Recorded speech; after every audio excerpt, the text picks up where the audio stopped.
6h32 de volta com o Manhã no Ar. E agora vem comigo que chegou a hora da gente interagir com os meninos na FM O Dia. Vamos conversar com o Cleiton Pascarelli e o Emanuel Cardoso, que estão ao vivo por lá. Olá, meninos, muito bom dia. Bom dia. Bom dia, Adriane. Olha, antes da gente começar a falar sobre a lixeira pública aqui da cidade, vamos falar sobre o trânsito, porque o nosso drone está sobrevoando a cidade e a gente tem algumas imagens ao vivo para quem está acompanhando aqui pela TV e para quem está acompanhando pela rádio. Vou relatar aqui. A gente está com um problema nesse exato momento ali, aqui é o fim da Daci Vargas e início da Teomário Pinto. O problema é nessa alça de baixo, é isso? A gente está com um problema de um micro-ônibus que está em pane mecânica. Estamos cruzando a avenida e do outro lado tem um micro-ônibus em pane mecânica. E isso deixa o trânsito bastante engarrafado na área, né? Porque não passa os veículos que estão vindo no sentido da Daci Vargas. E aí é preciso fazer um desvio, enquanto se desvia quem está indo tem dificuldade, quem está indo para o sentido da zona oeste da cidade enfrenta dificuldade. Já tem agente de trânsito no local que está segurando o trânsito de um lado para dar viabilidade para o outro, mas de qualquer forma já causa um engarrafamento até que essa situação se resolva com esse ônibus que está em pane mecânica aí na área. A gente percebe ali a presença do agente de trânsito, que agora já libera no sentido oposto. Vamos tentar mostrar a emissão de trânsito até onde ele se estende para o nosso telespectador, que está acompanhando aqui pela telinha, para quem acompanha pela rádio FM O Dia. O trânsito é bem complicado, é na entrada da passagem de nível e causa uma retenção bem grande no trânsito na zona oeste da cidade, na Teomário Pinto, por conta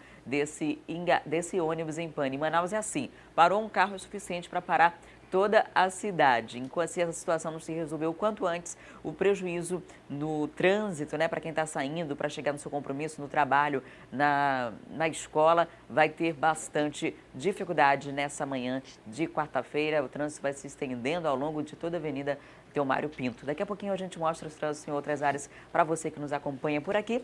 E agora sim, vamos conversar com Cleiton Pascarelli e Emanuel Cardoso. Olá, meninos, bom dia mais uma vez. Bom dia.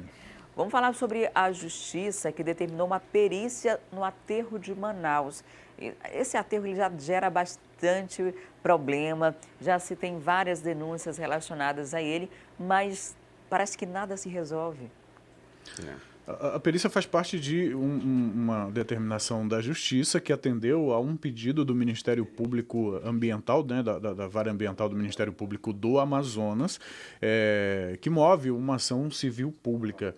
Nessa ação também há denúncias de não tratamento correto dos resíduos e também denúncias em relação ao chorume, porque não haveria o isolamento correto do solo. A gente sabe que o chorume é altamente prejudicial para o solo e para o meio ambiente. Então, uma perícia técnica começou a ser realizada no local. Num prazo de 30 dias, essa perícia, então, deverá determinar qual é o tempo de vida útil, até quando esse aterro sanitário poderá ser utilizado nesta área. Ele que começou como lixão em 1988 e, com o passar do tempo, depois de algumas ações judiciais, o local foi sendo transformado até chegar a aterro sanitário. E houve uma última perícia realizada em 2016 e o resultado dela constatou que o lixão teria então mais 5 anos de vida útil.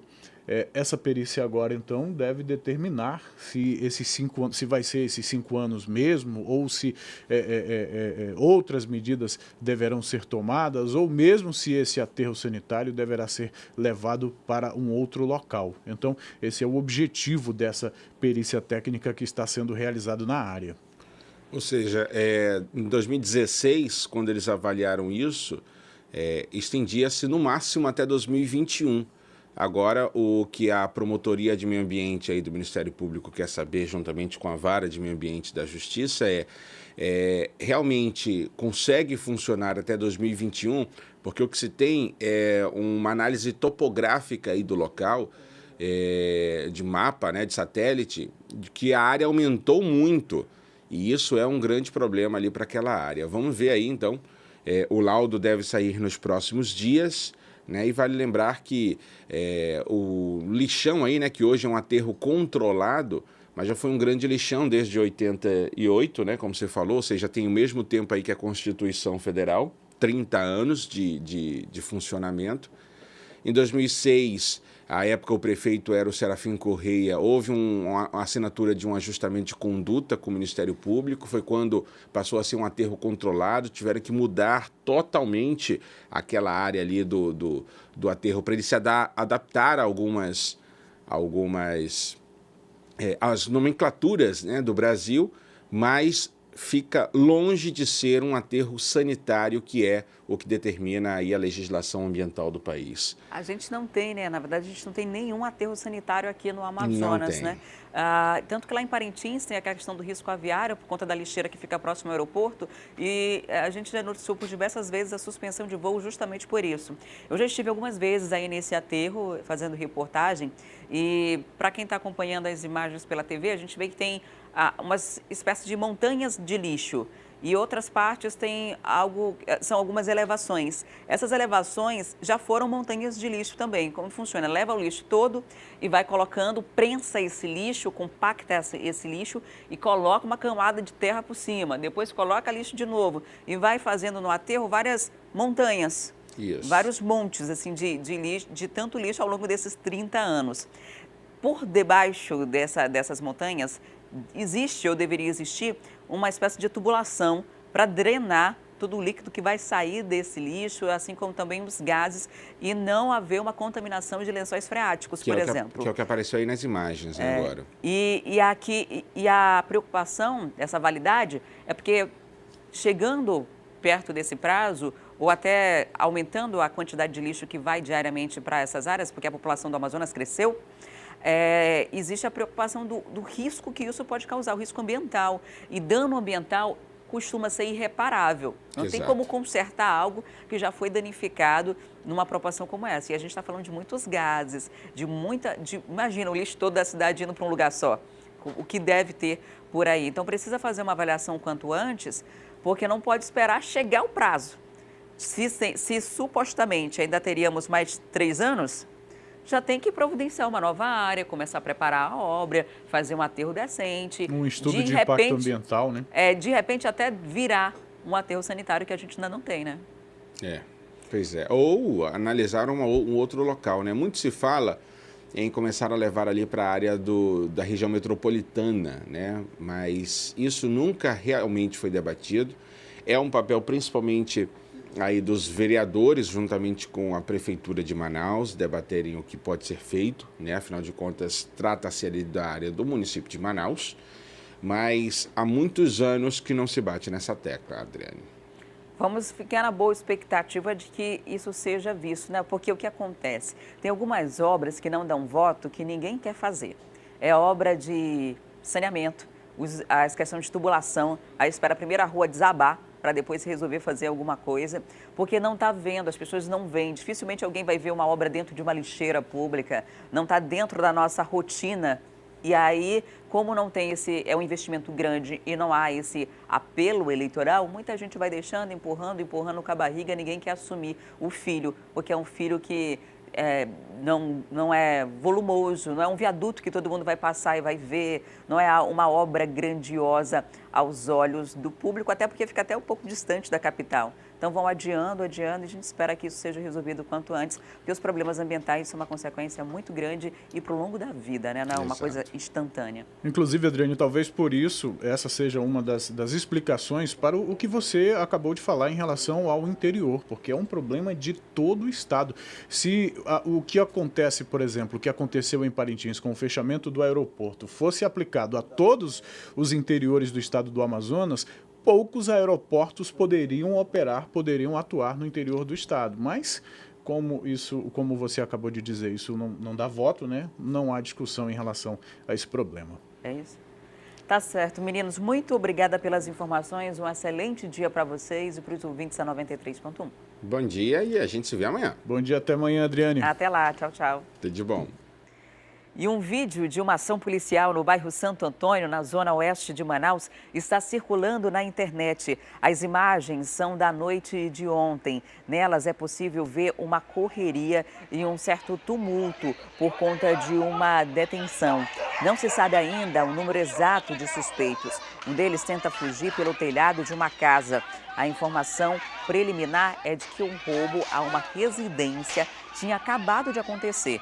No vídeo é possível ver um dos suspeitos imobilizados no chão e a população incita a PM para colocar o suspeito na roda.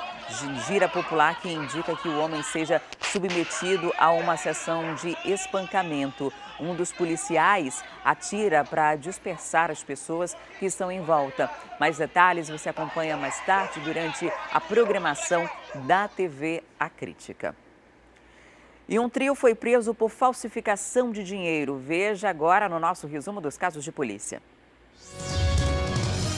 A polícia apreendeu mais 6 cédulas falsas e páginas de notas impressas. Os infratores são Diego Ribeiro da Silva, de 33 anos, Yuri Gomes de Souza, de 28 e Valdique Ferreira Vidal, de 45 anos. Eles vão responder por estelionato e suspeita de associação criminosa para a produção de notas falsas. Yuri disse que era responsável por pintar as notas. Já Diego revelou que era encarregado por pegar as notas com Valdique. Quem atuava como falsificador era o Valdique. O comerciante que fez a denúncia percebeu que tinha recebido R$100 falsos após 2 dos suspeitos comprarem R$10 em din-din. A ração no bairro Redenção, na zona oeste da capital.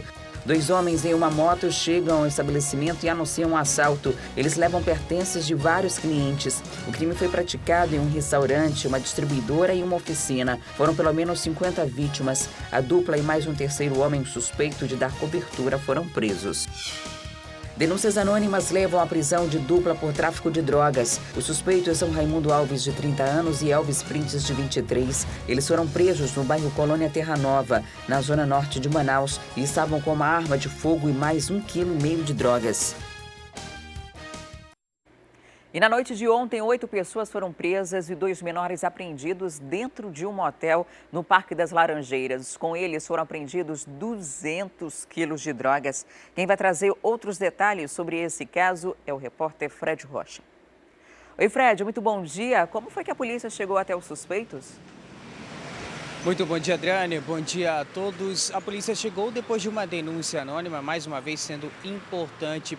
Todo este grupo estava dentro de um motel de luxo, em uma suíte presidencial, motel que fica no Parque das Laranjeiras, na zona centro-sul da cidade. Lá dentro do quarto, os policiais encontraram os 200 quilos de entorpecentes, além de uma arma de fogo e dinheiro. Pelo menos 10 pessoas estavam dentro do quarto. 6 homens, dentre eles um identificado apenas pelo apelido, seria um traficante chamado Ferrugem. A polícia ainda não divulgou o nome verdadeiro dele, além de 4 mulheres, sendo entre elas 2 adolescentes. Todo mundo foi levado para a delegacia. Agora a polícia busca mais informações para saber qual que era a intenção do grupo. Já se sabe que todos os integrantes eram de uma facção criminosa aqui da cidade. Essas 10 pessoas estavam dentro deste quarto no motel pelo menos desde a última segunda-feira. Daqui a pouco, às 10 horas da manhã, a polícia vai fazer uma entrevista coletiva para prestar mais detalhes sobre este caso. Adriane. O Fred, eles passaram 2 dias dentro de um quarto de motel, 10 pessoas? Olha, dá para dizer pelo menos aí um dia, né? Porque desde a última segunda-feira e a prisão aconteceu na noite dessa terça-feira, a gente tem aí coisa entre 24 ou um pouco mais de 24 horas. É a informação repassada pela polícia até o momento. Agora, o que esse grupo pretendia fazer ali, quanto tempo mais deveria ficar, é que ninguém sabe dizer ao certo. Na verdade, só mesmo com o interrogatório de todos eles, para que a polícia possa descobrir, ou mesmo com a investigação. A expectativa é de que daqui a pouco, na entrevista coletiva que eu falei que a polícia vai realizar, é que algumas informações mais esclarecedoras sejam prestadas à imprensa. A gente vai acompanhar e trazer os detalhes na edição dessa quinta-feira. Muito obrigada, Fred, pelas informações. E um detento foi encontrado morto na unidade prisional do Puraquequara. A vítima é Bruno Blanco, de 27 anos. Ele estava com sinais de estrangulamento.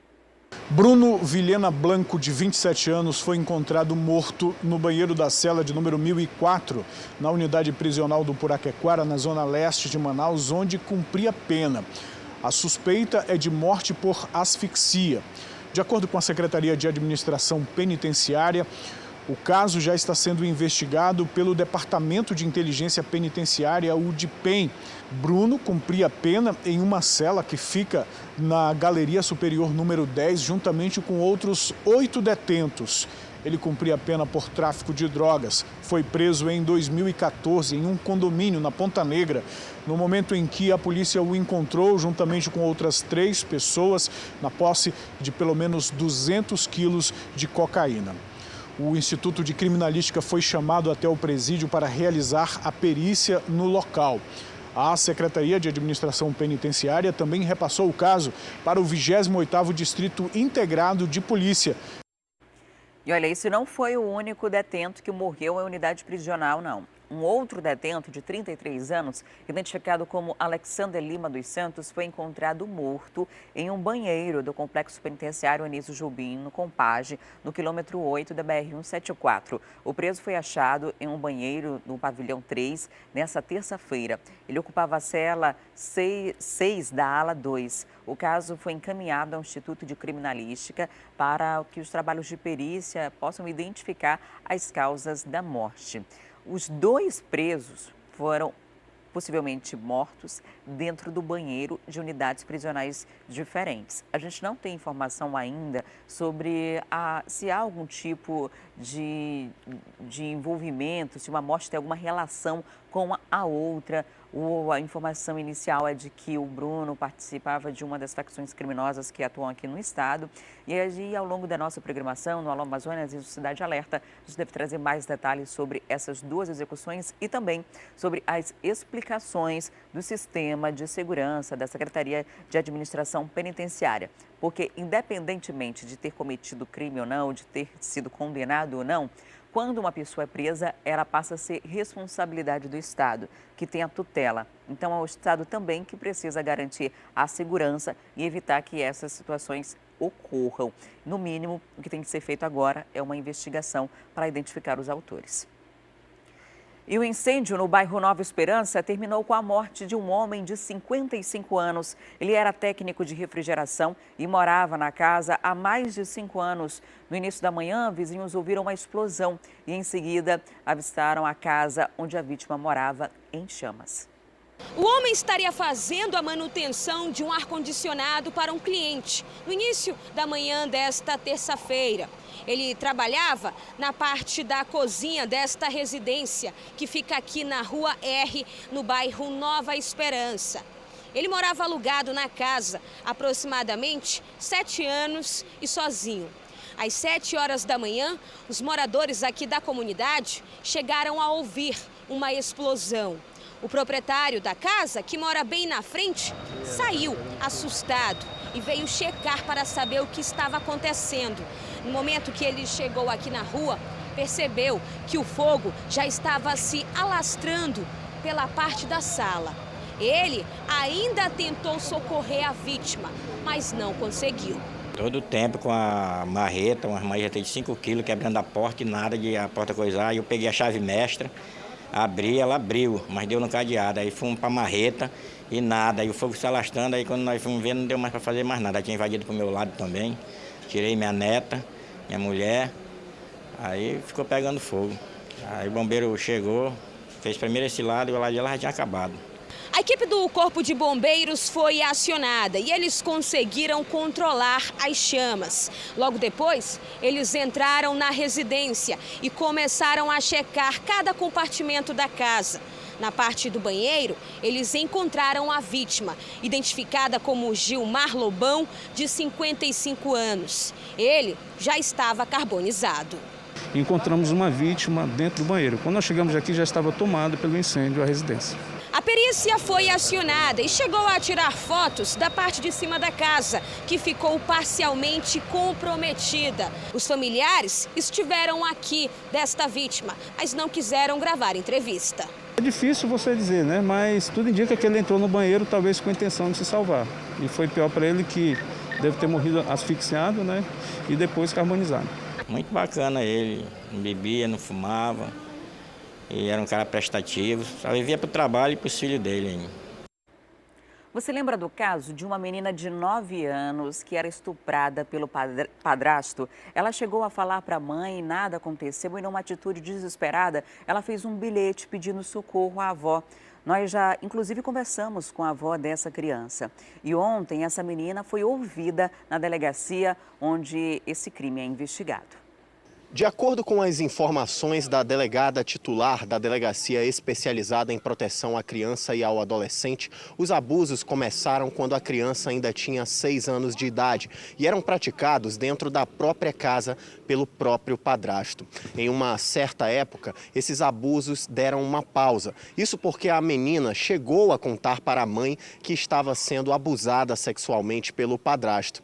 A mãe então teve uma conversa com o marido e ele resolveu parar por um tempo, mas depois de alguns meses retornou com as práticas abusivas e inclusive começou a ameaçar essa criança de morte. Ele dizia para a menina de apenas 9 anos de idade que caso ela contasse sobre os abusos para alguém, ele a mataria.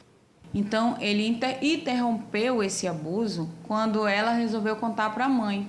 Contudo, a mãe não tomou a providência que a criança esperava e apenas conversou com o padrasto. Quando ele voltou a abusá-la, para a companheira não saber dos fatos, ele passou a ameaçá-la de morte. Então, ela estava muito abalada, com muito medo, por isso ela não teve coragem de se expressar e achou a alternativa de se expressar através do bilhete para a avó, que era a pessoa em quem ela confiou para contar esse abuso sofrido, uma vez que, mediante ameaça, ele fazia ela manter o segredo. Nesta terça-feira, a menina foi ouvida aqui na sede da especializada e encaminhada para um acompanhamento psicológico. Ainda de acordo com as informações repassadas pela delegada, há suspeitas de que outras pessoas tenham abusado dessa menina. E um desses abusos tenha acontecido durante uma viagem que a criança fez para o interior do estado. Infelizmente, é uma situação que se confirmou. A criança tem um histórico de abusos e nós estamos averiguando todos os fatos narrados por ela. Então, é um caso complexo, não pode ser esclarecido muito rápido, até porque a nossa primeira preocupação é realmente a saúde física e emocional dela. Foi uma criança que chegou aqui conosco muito abalada, muito doente mesmo, tanto física como psicologicamente.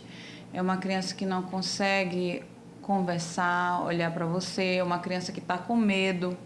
Então, a primeira preocupação realmente é os exames médicos, o acompanhamento psicológico, e ela relata esse abuso familiar crônico e também 1 ou 2 abusos de oportunidade. Então, nós estamos analisando todas as circunstâncias sem muita pressão por conta do estado psicológico dela. As investigações devem continuar para saber se houve conivência da mãe durante todos esses anos em que os abusos foram cometidos. Por enquanto, a menina permanece com a avó materna. Imagina só essa criança, né? Olha o bilhete, com total ingenuidade, pedindo socorro, mas ainda faz coraçõezinhos, flores ali para pedir ajuda da avó, para dizer que a mãe sabia, que não fez nada e que ela estava sofrendo essa violência. Quantas crianças não querem pedir socorro nesse exato momento e não tem para quem pedir? Porque normalmente o agressor é alguém que está dentro de casa, é alguém que está próximo da família, é alguém de confiança, é alguém onde há uma dependência emocional e ou financeira, e é alguém que faz ameaças diretas que afetam não só a criança, mas a família dela como um todo. É muito importante que você esteja disposto a ouvir, mesmo que não seja alguém da sua família, mesmo que não seja uma criança próxima a você, mas, por exemplo, num ambiente em que você conviva com outras crianças, na própria escola. Se você é criança, está ouvindo a gente, adolescente, está passando por uma situação como essa, você pode fazer uma denúncia. Assim que tiver oportunidade, pega o telefone e disca 100. Depois vai chegar alguém da polícia na sua casa, vai haver uma investigação e esse agressor vai ser afastado, você pode ficar tranquila. Pode fazer também essa denúncia no ambiente escolar, para o pedagogo, para o professor, que ele vai levar o caso ao conselho tutelar e posteriormente à polícia. Essas denúncias precisam ser feitas. As pessoas não podem naturalizar essa violência e achar que é algo cultural, que é normal que isso aconteça. Essa criança está com traumas e sabe Deus quanto tempo esses traumas devem durar. E por isso é preciso sim fazer a denúncia, é preciso que todo mundo seja empenhado em proteger as crianças. E a gente vai falar agora de um caso de uma denúncia que resultou na prisão de pessoas e descobriu até uma rede de exploração sexual de crianças e adolescentes.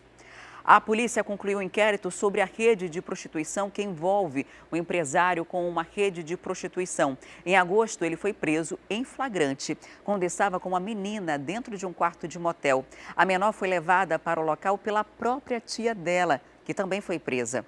O Fred Rocha tem outras informações para a gente. Fred, outras vítimas foram identificadas durante essas investigações? Sim, Adriane, a Polícia Civil conseguiu identificar pelo menos 6 vítimas que fazem parte de um inquérito e uma outra vítima, no caso a 7ª, que faz parte de um inquérito paralelo ainda investigado pela Polícia Civil. Mas o inquérito das 6 vítimas, inclusive, já foi finalizado pela Polícia Civil. A delegada que estava à frente do caso, a delegada Joyce Coelho, da Delegacia Especializada em Proteção à Criança e ao Adolescente, inclusive, já enviou este inquérito à Justiça com todos os detalhes. A gente lembra que a polícia começou a descobrir esta rede de exploração sexual de adolescentes e crianças a partir do dia 7 de agosto, quando conseguiu, de fato, fazer a prisão de Fabian Neves dos Santos, de 37 anos, empresário de uma empresa de segurança privada aqui da cidade, e também a tia de uma adolescente de 13 anos. A tia dessa adolescente tem 28 anos. Da mesma forma como em outros casos, a primeira vítima encontrada pela polícia neste dia chegou a relatar na escola que estava sofrendo os abusos sexuais. A polícia foi informada e por isso no dia 7 de agosto conseguiu chegar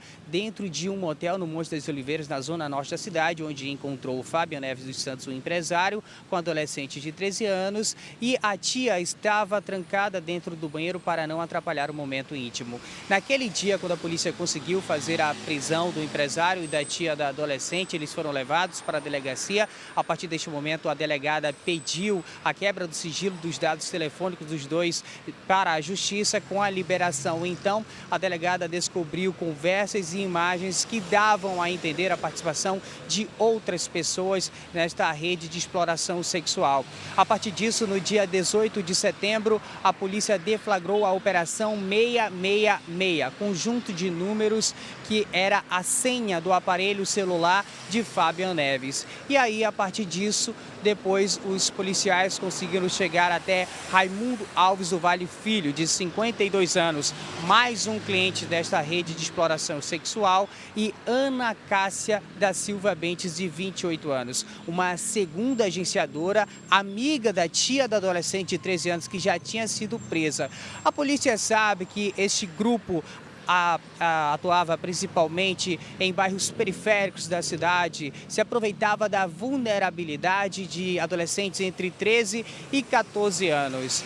Inclusive, a polícia sabe que esse grupo dava uma certa quantia para essas adolescentes e que muitas famílias nem sabiam que isso acontecia, né? Diferente do caso da primeira vítima, porque a própria tia era quem agenciava ela. A delegada, inclusive, quando enviou esse inquérito à justiça, pediu a conversão da prisão temporária de todos os 4 envolvidos para prisão preventiva. A delegada espera que os 4 esperem o julgamento presos. E a delegada, inclusive, disse que no momento oportuno que o Ministério Público entender que existem todas as provas cabíveis, deve fazer a denúncia à Justiça. Adriane. Vamos, inclusive, ouvir a delegada Joyce Coelho, que falou sobre esse caso. Ofereciam vantagens se utilizando aí da necessidade daquelas vítimas que moram num bairro periférico, que não, uma adolescente alega que tinha um sonho de ter um aparelho celular.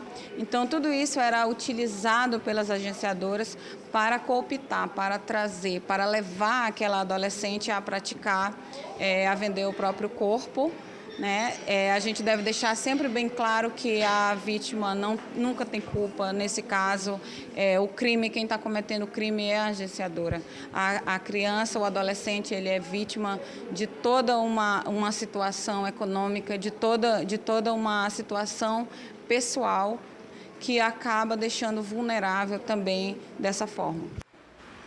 Está aí, portanto, Fred, a declaração da delegada que reforçou o que você disse ainda há pouco para a gente. E ainda bem que o caso está sendo investigado. Fico torcendo muito para a conversão dessa prisão, porque são pessoas que merecem, de fato, estar na cadeia. Fazer um esquema de prostituição com crianças e adolescentes é uma coisa absurda. O caso que chegou até a polícia, que foi que desencadeou toda essa investigação, que agora tem pelo menos 8 vítimas, foi de uma menina que fez uma denúncia na escola e a escola deu encaminhamento para o Conselho Tutelar e posteriormente à polícia e conseguiu desvendar tudo isso, né? Muito obrigada, Fred, pelas informações. Esse foi o caso aí, esse empresário é o Fabian. E olha só, ele é um empresário da área de segurança e estava cometendo esse crime junto com essas demais pessoas aí, são pelo menos 4 pessoas identificadas que devem ter a prisão preventiva agora, né? Porque colocam em risco as pessoas. E olha, o depoimento dessa criança que estava no quarto de um motel com esse homem é algo que dá arrepios, é algo muito forte, que eu não consigo contar de tão forte que é o que aconteceu com essa menina. E as mensagens no telefone desse homem são nojentas também, a forma que ele negociava a virgindade de crianças e adolescentes. Daqui a pouco a gente vai voltar a falar de outros casos. Agora a gente tem imagens do drone, é isso? Vamos agora acompanhar as imagens ao vivo. Vem comigo, trânsito. Nós estamos na Telmário Pinto, trânsito complicado por conta de um ônibus que está em pane mecânica e deixou toda essa área aí já do Dom Pedro complicada para quem está circulando na zona oeste da cidade, enfrentar essa dificuldade. A gente está ali próximo a uma das rotatórias do Dom Pedro que dá seguimento para a Jacira Reis. E aí a gente vai seguindo no sentido da Telmário Pinto para quem vai para Dacir Vargas. E essa é a maior dificuldade para quem está transitando nesse momento aí no Dom Pedro. Trânsito muito intenso, praticamente parado. Isso a gente vai ver lá na frente o que aconteceu. É por conta de um ônibus que está em pane mecânica. Quando chega mais na frente, o que acontece? Existe afunilamento, então passa um carro por vez e vem um carro por vez, próximo à passagem de nível. E por conta desse ônibus em pane, que a gente mostrou ainda há pouco, causa toda essa retenção. E essa retenção se reflete em ambos os sentidos, né?